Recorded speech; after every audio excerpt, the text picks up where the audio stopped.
Why is it that in a time when romance is celebrated everywhere, from movies to social media, from the dreams of parents to the expectations of society, more and more women are quietly, decisively, even peacefully choosing another path?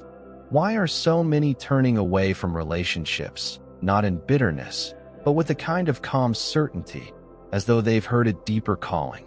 At first glance, the reasons might seem obvious: disappointment, betrayal, fear of heartbreak, the endless cycle of giving too much and receiving too little. But if we pause and look closer, the story becomes far more profound. What if this shift isn't simply about rejecting men, but about rejecting an outdated blueprint of love itself? What if it's not about escape, but about evolution? Today, we're not here to judge or to romanticize, but to explore, to peel back the layers beneath this quiet cultural transformation. Because behind every woman who steps away from traditional relationships, there is not just a personal story. There is also a mirror reflecting back the deeper currents of our collective consciousness. As Carl Jung once said, "The privilege of a lifetime is to become who you truly are." And perhaps that's what is happening. For centuries, women were taught that their worth was measured by being chosen, secured, and held within a partnership. Yet, in Jung's view, true wholeness comes not from merging with another, but from individuation, the process of becoming a complete, authentic self. Could it be, then, that women are no longer abandoning love, but instead abandoning illusions? That they are moving beyond the scripts written for them, into a space where love is no longer about survival, but about sovereignty? Let's step back for a moment. Long before hashtags, dating apps, and romantic ideals, relationships were not built on emotional fulfillment, but on survival. Women were bound to men for protection, food, stability. But now, survival doesn't depend on a partner. Women work, create, lead, and provide for themselves. And when the survival script fades, a new story begins to whisper, "Who am I when I am not defined by another?" This is where Jung's wisdom shines. He spoke of the anima and the animus, the feminine and masculine forces that live within each of us. For many women, rejecting relationships isn't about closing the door on men. It's about turning inward, meeting that hidden animus, and realizing, I already carry strength. I already carry vision. I already carry love. And that realization, it changes everything. When a woman steps away from relationships, the outside world often asks, what went wrong? But the real question might be, what finally went right?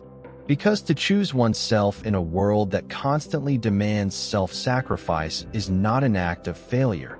It is an act of awakening.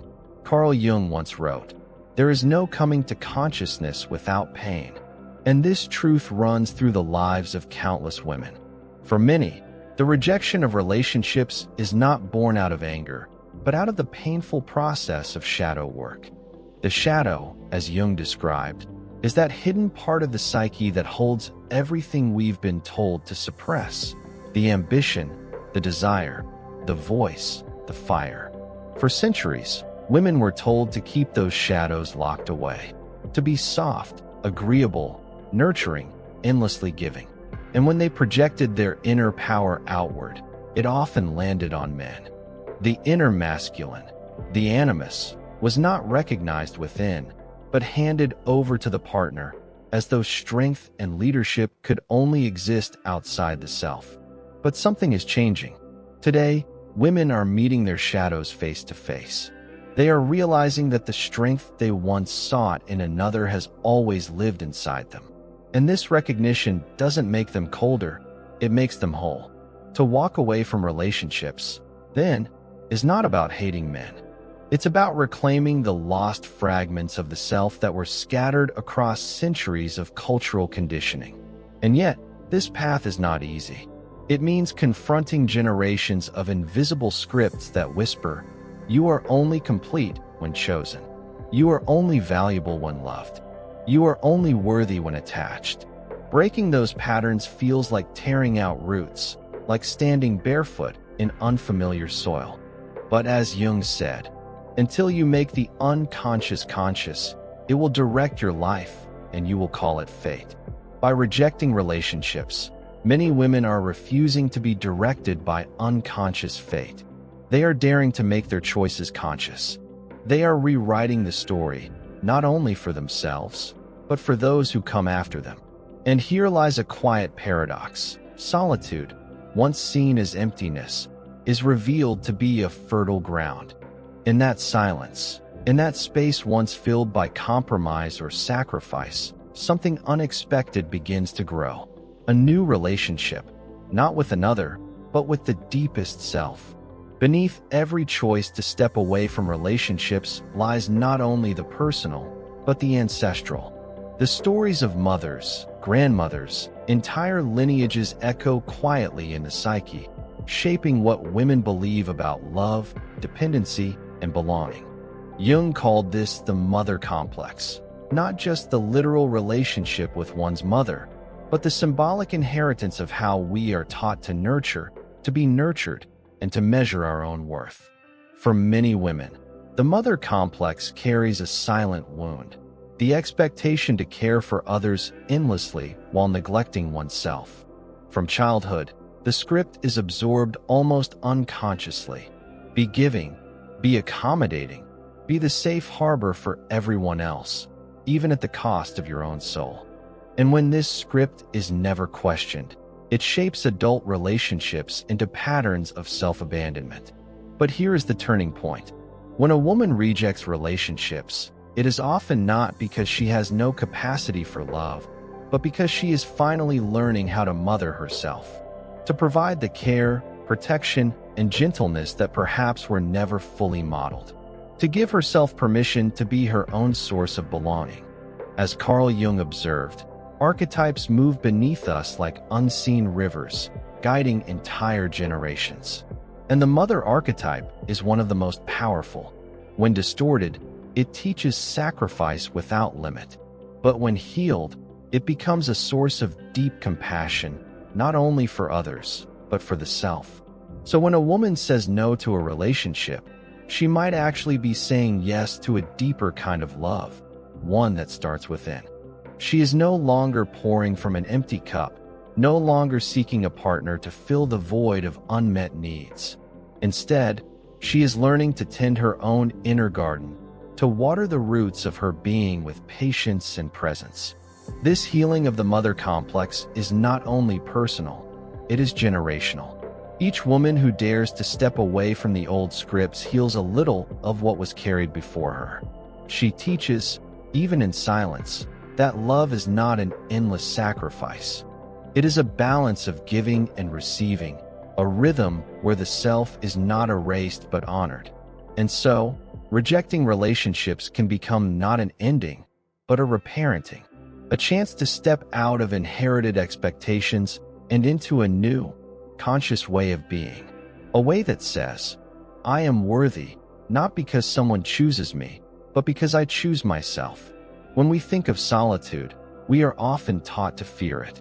The empty room, the quiet evenings, the single seat at the table, all painted as symbols of something missing, something incomplete. But what if solitude is not absence, but presence? What if being alone is not a punishment, but a teacher?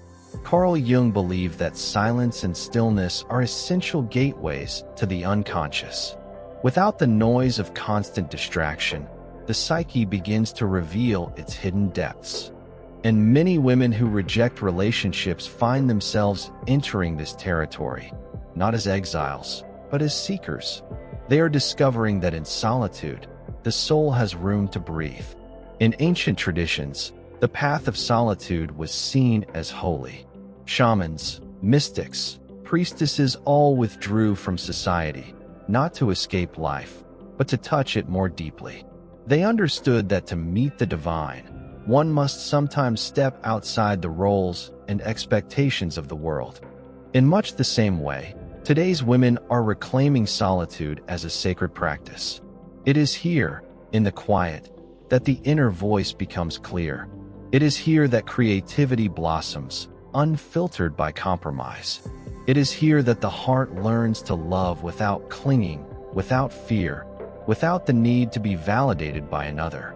Of course, solitude is not always easy. The first encounters can feel like standing in an unfamiliar landscape, stripped of the familiar rhythms of partnership. But slowly something shifts. The silence becomes a companion. The stillness becomes a mirror. And the woman who once feared being alone begins to recognize her own presence as enough. As Jung said, "Who looks outside, dreams. Who looks inside, awakes." In solitude, women are awakening. They are seeing not only who they are without a relationship, but who they have always been beneath the roles, the masks, the expectations. And perhaps this is the paradox we have long misunderstood. Solitude is not the opposite of love. It is its foundation. For when a woman learns to stand fully in herself, when she is nourished by her own presence, she enters relationships, if she chooses them at all, not from need, but from fullness. In this way, solitude is not loneliness. It is sovereignty. It is the quiet ground from which true freedom, true love, and true consciousness can grow. What if the choice of many women to reject relationships is not only a personal act, but part of something larger, something woven into the fabric of our collective evolution? Carl Jung believed that humanity does not only grow biologically, but psychologically and spiritually. Beneath individual choices flows a vast river he called the collective unconscious, a shared field of symbols, instincts, and archetypes that shapes the course of history. And right now, that river is stirring. A wave is rising, a rise of feminine consciousness.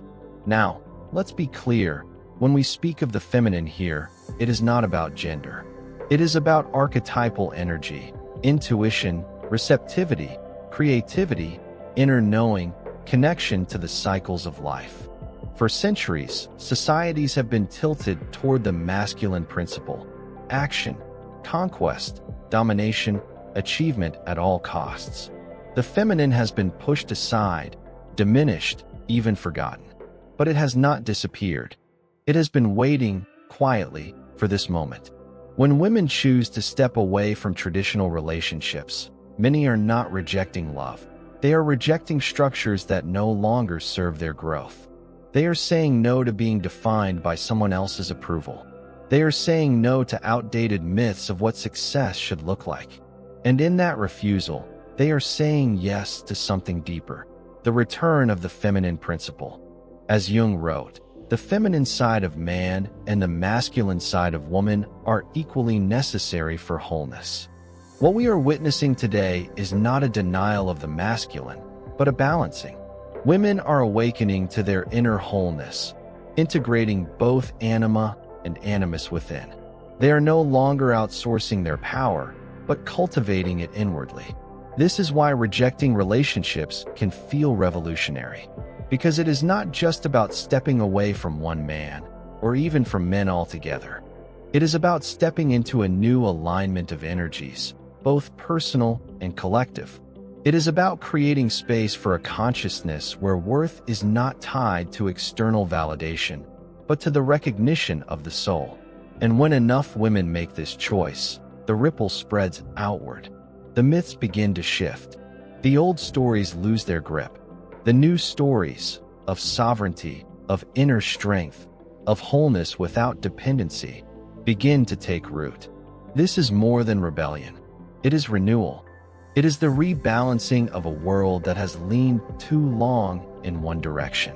A world that now hungers for the wisdom, the depth, the softness, and the strength of the feminine. When women reject relationships, it may look from the outside like they are walking away from love. But what if they are not rejecting love at all, only redefining it? What if their choices are quietly dismantling the old scripts so that something more authentic can emerge? For generations, relationships were shaped by need. The need for safety, the need for status, the need for belonging. Love, as we idealize it today, was often tangled with dependency. To merge with another was to find completion. To be alone was to be lacking. And yet, As Carl Jung warned, when we seek wholeness only outside ourselves, we risk losing the very soul of love. In Jung's view, the highest form of union was not fusion, but what he called a Konjunktio, a sacred coming together of two individuated beings, two who have faced their shadows, integrated their inner masculine and feminine, and stand whole in themselves. Such a union is not about filling emptiness, but about meeting in fullness. This is the hidden revolution of women rejecting relationships. By first choosing solitude, by first choosing sovereignty, they are preparing the ground for a higher form of partnership, one that is not built on fear or social pressure, but on freedom, one where two souls do not need to cling in order to survive, but choose to walk side by side because their paths align. And here lies the paradox. Sometimes the only way to be ready for conscious love is to step away from conventional love altogether. To learn that your worth is not measured by who desires you. To discover that connection is sweetest when it arises from choice, not desperation. Jung once said, "The meeting of two personalities is like the contact of two chemical substances. If there is any reaction, both are transformed. But for such transformation to occur, each person must bring their full self into the encounter. Without individuation, without inner integration, relationships risk becoming cages rather than catalysts." So, when women say no to traditional relationships, they may actually be saying yes to this deeper possibility. They are not turning their backs on love. They are holding out for love that is conscious, sovereign, and whole. And perhaps, by walking alone for a time, or even for a lifetime, they are showing all of us what love could one day become. Every personal choice ripples outward. A woman who steps away from a relationship does not simply alter her private life. She shifts the blueprint of what is possible for everyone watching. Her daughters, her nieces, her friends, even her sons, witness a new story unfolding. A story that says, worth is not outsourced. Wholeness is not granted by another. Love begins within. Carl Jung spoke of something called participation mystique, the invisible web that links the individual psyche to the collective. In this view, every act of authenticity, every refusal to shrink, resonates far beyond the self. When a woman rejects the old script of relationships, she is not only liberating herself, she is quietly teaching others that the script can be rewritten. And society is paying attention. Slowly, silently, the cultural myths begin to shift. The old image of success, marriage, children, the white picket fence, no longer holds the same unquestioned authority. A new vision emerges, that a life can be rich, meaningful, whole, even without a partner. That solitude can be chosen, not feared. That freedom can be sacred. This is not to say relationships are vanishing. Rather, they are evolving. They are being stripped of their unconscious weight, their inherited obligations. They are being reimagined as conscious choices, not compulsory milestones. And in this reimagining, society itself begins to soften, to widen, to create space for more authentic ways of being. Jung often reminded us that true transformation begins in the depths, in the places few people see. The woman who closes her door at night and feels the quiet of her own company is not just alone. She is in dialogue with the unconscious, with the archetypes that shape history. Her choice is not isolation. It is creation, and what she is creating may be larger than she knows. By refusing to settle into outdated models, she is planting seeds in the collective soil. Seeds of sovereignty, seeds of authenticity, seeds of a love that is freer, deeper, and less bound by fear. The world may not notice at first. These revolutions rarely arrive with fanfare, but slowly, silently, they change the atmosphere. And one day, what was once seen as rebellion may be recognized for what it truly is, a new vision of freedom. Something unexpected often happens when a woman steps away from relationships. What begins as a personal decision gradually unfolds into something sacred, a spiritual awakening. Alone, without the constant pull of compromise or the roles assigned by tradition, she begins to sense currents of life moving through her in new ways. Carl Jung wrote that the decisive question for man is he related to something infinite or not? And in solitude, many women begin to feel that connection more vividly than ever. Without the noise of external validation, the subtle voice of the soul becomes clearer. Dreams become guides. Intuition sharpens. The natural rhythms of the body, the seasons, the cosmos are felt more deeply. For centuries, solitude was honored as a spiritual path. Monks, shamans, mystics all withdrew from society to touch the divine. Today, countless women, without monasteries or temples, are rediscovering this truth in their own quiet rooms. They are creating sanctuaries not of stone and incense, but of presence and attention. Their solitude becomes a temple where the sacred is encountered in everyday acts: cooking, writing, creating, simply breathing. This awakening is not abstract. It is embodied. Women find that by tending to themselves with compassion, they are not turning away from love, but moving into a higher form of it. Love no longer flows only outward. It begins to radiate inward and then expand, touching the world without condition. Jung believed individuation was ultimately a spiritual process, the integration of the conscious and unconscious, the union of opposites within the self. For many women, rejecting relationships is a step on that path. It frees energy once spent on external approval and redirects it toward inner integration. The animus, once projected outward, becomes an ally within. The shadow, once feared, becomes a source of wisdom. And here lies the hidden beauty. When a woman awakens in this way, she often discovers creativity she never knew she carried. Poetry, art, music, healing, new ways of leading, all arise as natural expressions of her wholeness. What seemed like lost to the outside world becomes fertile ground for cultural renewal. So rejecting relationships is not just about saying no. It is about opening a door to the infinite. It is about hearing the soul whisper, "You are already whole. You are already connected. You are already enough." When a woman chooses solitude, the world may assume she is retreating, withdrawing, disappearing. But often, the opposite is true.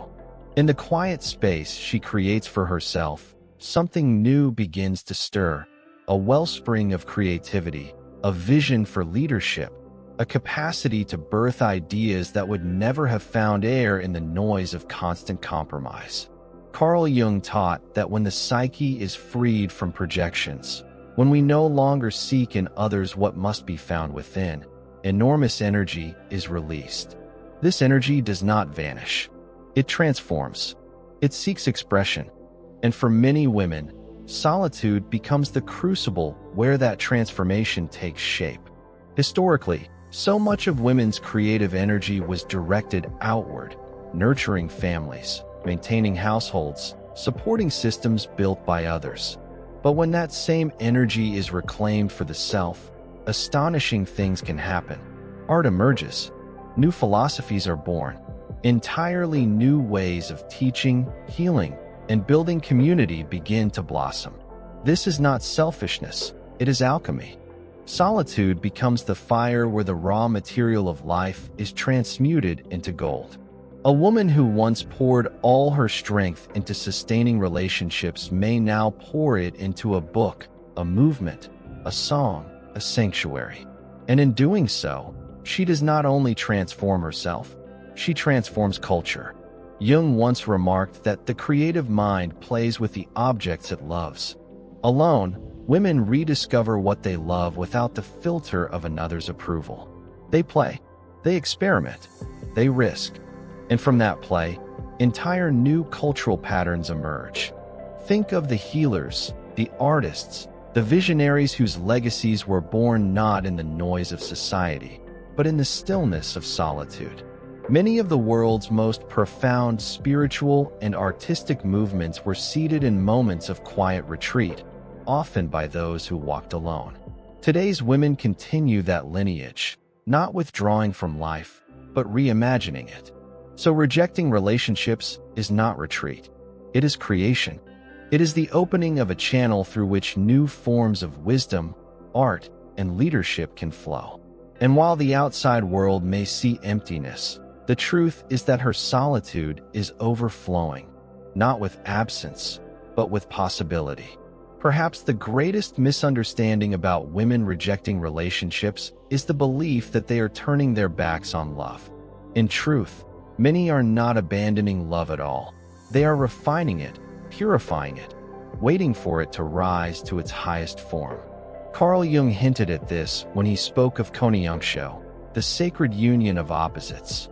He did not mean the conventional merging of two halves who seek completion in each other, but the meeting of two whole beings, each individuated, each rooted in themselves.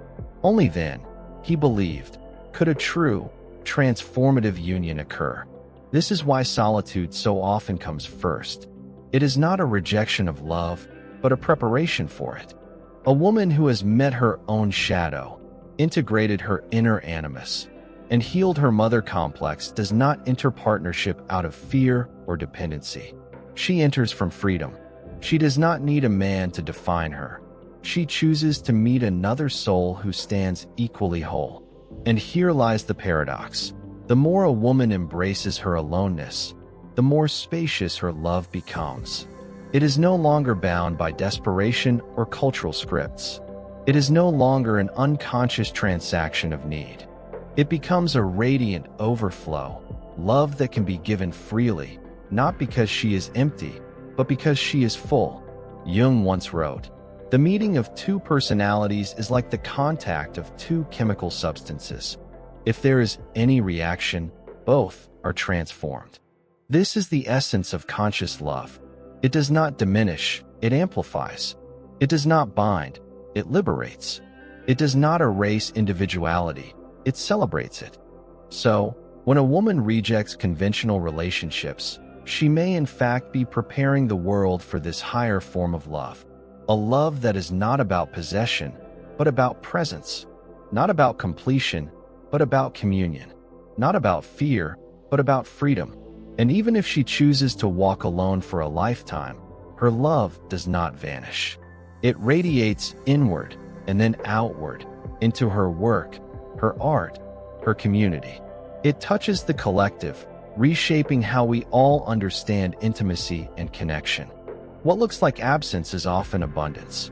What looks like solitude is often the seedbed of a deeper love, one that the world has not yet fully learned to name. So what does it truly mean when women reject relationships? It means far more than walking away from romance, or from the roles handed down through generations. It means stepping into sovereignty. It means choosing to listen to the inner voice over the outer noise. It means daring to believe that wholeness does not come from being chosen, but from choosing oneself.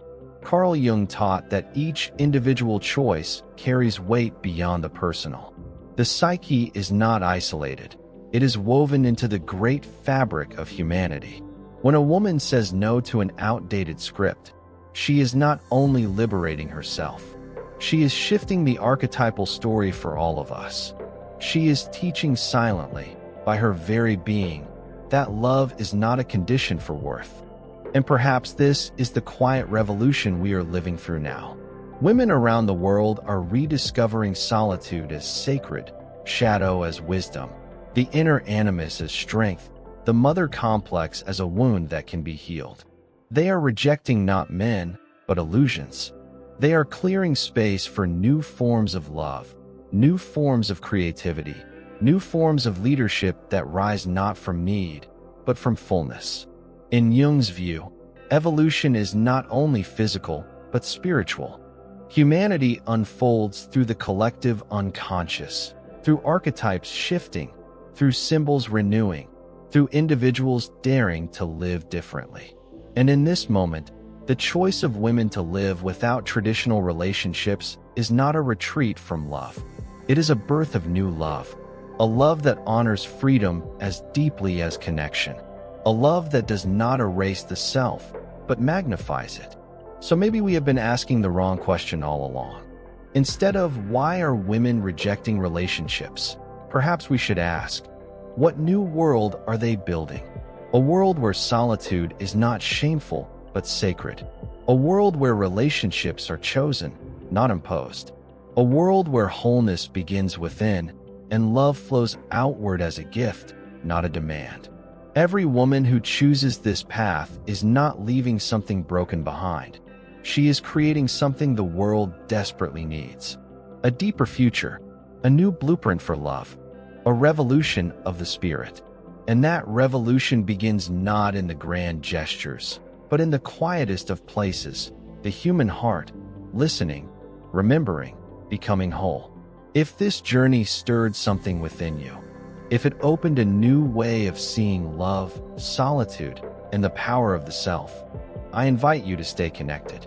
This space is for reflection, for growth, for the kind of soul-deep conversations we rarely find in everyday life. So if these words resonated, let me know. Leave a comment, share your story, add your voice to this unfolding dialogue. And if you want to walk further on this path together, hit the like button. It tells me this kind of message matters to you. Most of all, subscribe and be part of this community, a circle where wholeness, consciousness, and sovereignty are celebrated. Because every time you return here, you're not just listening to words, you're helping weave a new story for all of us. Until next time, take care of your inner world, honor your journey, and remember, you are already whole.